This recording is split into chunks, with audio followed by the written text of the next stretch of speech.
Boston Dynamics just solved one of the least glamorous but most important problems with humanoid robots. What happens when the battery dies in the middle of a shift?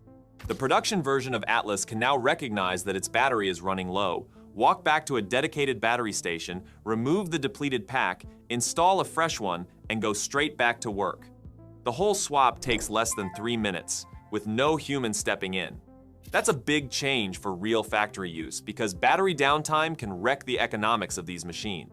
Atlas gets around 4 hours of runtime during normal operation, but that drops to roughly 2 hours under heavy loads. A normal recharge takes about 90 minutes.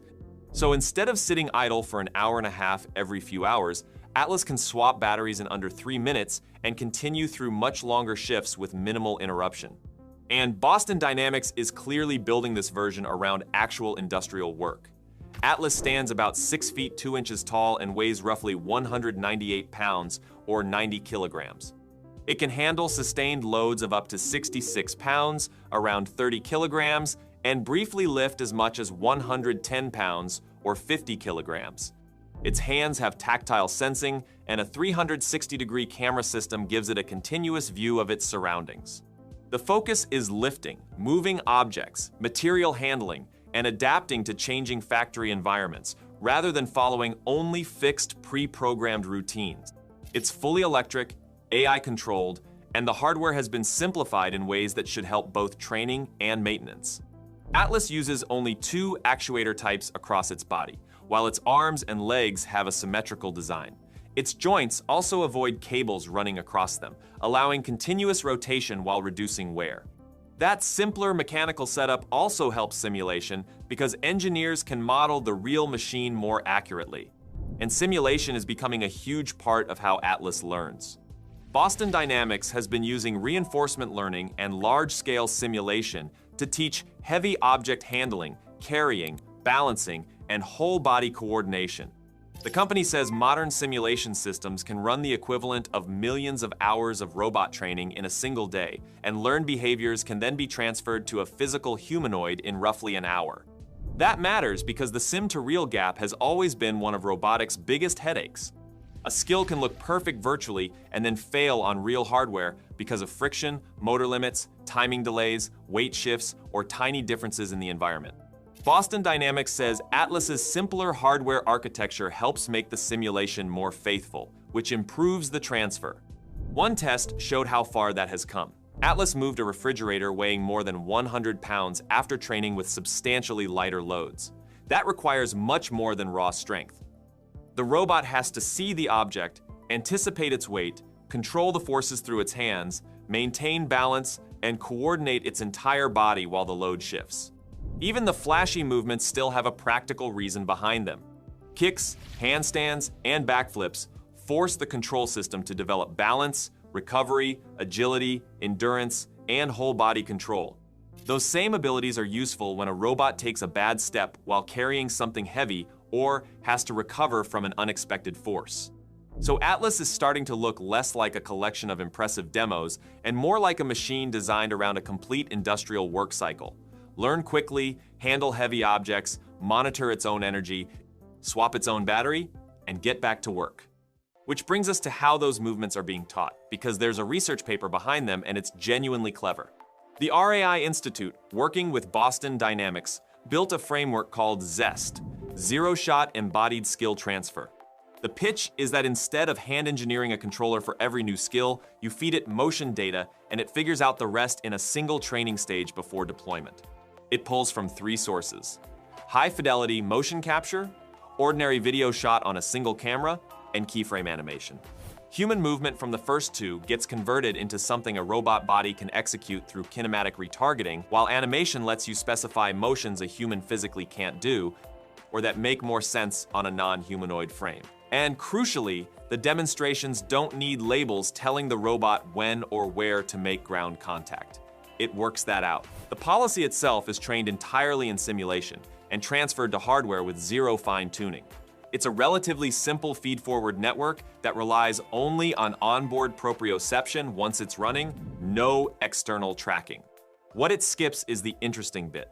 No state estimators, no long observation histories, no future reference windows, no contact schedules, no elaborate task-specific reward tuning.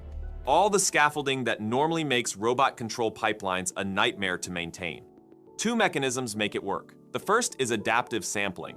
Rather than training evenly across a motion sequence, Zest chops trajectories into fixed-duration segments and tracks where the robot keeps failing.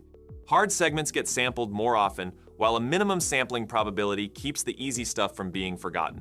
The second is an automatic curriculum built on a virtual assistive wrench applied to the robot's base, essentially an invisible helping hand that's strongest during the hardest dynamic moments and fades out as the policy gets competent. They also did the unglamorous work of building simplified models for the closed-chain parallel linkage actuators in the ankles, knees, and waist, which cuts simulation cost while keeping the dynamics honest. Power limits, motor saturation, transmission losses, friction, all modeled, all in service of that transfer holding up. Results: about 10 hours of training per policy, roughly 7,000 iterations, on a single NVIDIA L4 GPU. That's a shockingly modest compute bill. On Atlas, it produced crawling, forward rolls, cartwheels, army crawls, and breakdancing. From video alone, they got dancing, soccer kicking, and box climbing. And from animation, they had Spot, the quadruped, pull off a continuous backflip and a barrel roll. Same framework, 3 completely different body plans, including Unitree's G1. They're upfront about the limits. It's confined to flat, non-slippery ground, and it hasn't shown it can generalize to motions it's never seen in any form. Next steps they're chasing are zero and few-shot adaptation, continual learning, control via language or keyframes, and generative systems that turn a high-level command straight into executable motion. That last ambition is more or less where NVIDIA's team has planted their flag with a framework called Sonic. Same underlying idea, motion tracking as the foundation for whole body control, but scaled aggressively. One policy, trained on over 100 million motion frames drawn from about 700 hours of motion capture. The largest model runs 42 million parameters. Training consumed as many as 128 GPUs and roughly 21,000 GPU hours. And the payoff was that tracking quality and generalization kept improving as they pushed data, model size, and compute up together. Scaling laws, but for making a robot move. The architectural piece worth understanding is the universal token space. Different input types, robot motion, human motion, hybrid commands, each get their own encoder, and everything gets compressed into a quantized token that feeds a single shared control decoder.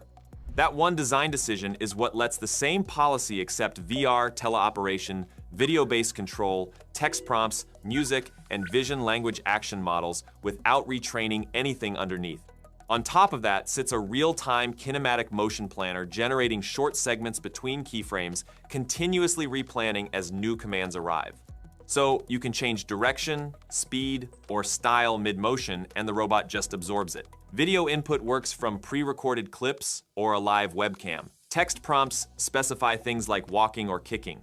Music-driven control pulls rhythm and melody into dance, and the system can hop between modalities on the fly. Deployed on a Unitree G1, Sonic hit a 99.2% success rate across 123 real-world motion sequences against 100% in simulation. So a sim-to-real gap of well under a point, which is remarkable at that scale. They also wired it up to a vision language action model through the token interface and ran 5 whole-body tasks, averaging 75% success.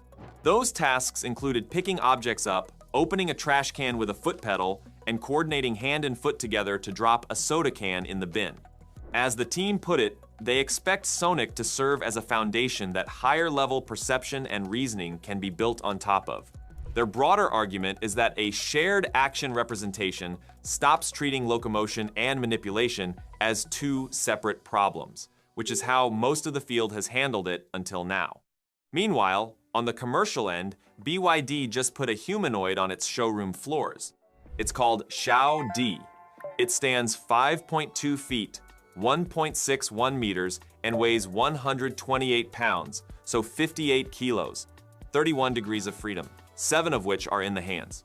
It supports 6 Chinese dialects and 6 foreign languages, and packs facial recognition, gesture recognition, and lip reading. It's launching at BYD's D-Space Experience Centers starting in Zhengzhou, then Shenzhen and Shanghai, with a plan to put 2 or 3 robots in every BYD store. The job description is greeting visitors, explaining vehicle models, demonstrating features, answering questions, pure retail, nothing industrial or domestic. Full showroom deployment is pegged at 1 to 2 years out. The timing isn't accidental. BYD is coming off a 4th consecutive month of declining domestic car sales. June global sales rose 5.5% year-over-year to 403,472 vehicles, but domestic sales fell 22%. First half of the year, they sold 1,808,511 new energy vehicles, down 15.72%, while overseas sales climbed 70.65%. So a company with a massive showroom network and a softening home market suddenly has both a reason to diversify and a ready-made test bed for customer service robots. They've also been pushing their God's Eye intelligent driving platform using AI, cameras, radar, and sensors to cut down on human driving error.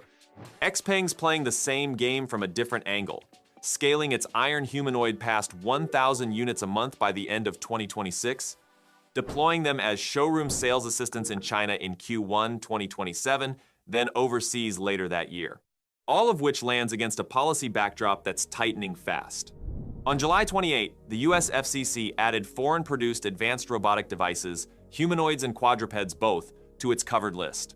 That blocks new models requiring FCC authorization from being imported, marketed, or sold stateside, though previously authorized devices can keep operating. The stated reasoning is national security and critical infrastructure risk from connected machines carrying cameras, sensors, and network stacks. China's response was to accuse Washington of politicizing trade and technology over what it called unfounded concerns. And Chinese firms are not slowing down regardless. Deep Robotics just released footage of its DR02 humanoid climbing outdoor concrete stairs, real weather, not a padded lab floor. Earlier clips had it running across uneven grass and jumping obstacles, and more recently it's been shown hauling a fire extinguisher mounted on its back while working around high-voltage electrical infrastructure. The DR02 is 175 centimeters, so 5'9", and weighs 143 pounds, 65 kilos with the battery. Arms are 68 centimeters, and it has 31 degrees of freedom split as 6 per leg, 7 per arm, and 3 at the waist, with dexterous hands as an option. Normal walking speed is 1.5 meters per second, about 3.4 miles an hour, with a lab-tested max of 4 meters per second, or 8.9 miles per hour. It'll continuously climb steps up to 25 centimeters and handle 20-degree slopes, with a dual-arm payload of 22 pounds. The headline feature is full-body IP66 dust and water resistance, rated from -4 degrees Fahrenheit to 131 degrees Fahrenheit. Perception runs 1 LiDAR, 3 depth cameras, and a wide-angle camera with an industrial 64-bit octa-core processor, 16 gigabytes of memory, 128 gigabytes of storage, and an AI chip delivering up to 275 tops. Power comes from a 20 amp hours, 1,440 watt-hours swappable pack, and there's modular quick disassembly hardware, so forearms, full arms, and legs can be swapped out fast. The corporate context matters too. The Hangzhou company has applied to raise around $367.4 million through an IPO on Shanghai's Star Market, and the application's been accepted. They posted their first ever net profit in 2025, roughly $4.2 million. Investors are increasingly demanding evidence that these machines move reliably outside scripted demos, which is exactly why the stare footage exists. And their quadruped side of the business has been out-tracking Tibetan antelopes at 4,700 meters, documenting migration and feeding behavior in genuinely punishing high-altitude terrain. That's the week. Plenty more coming. Thanks for watching. See you in the next one.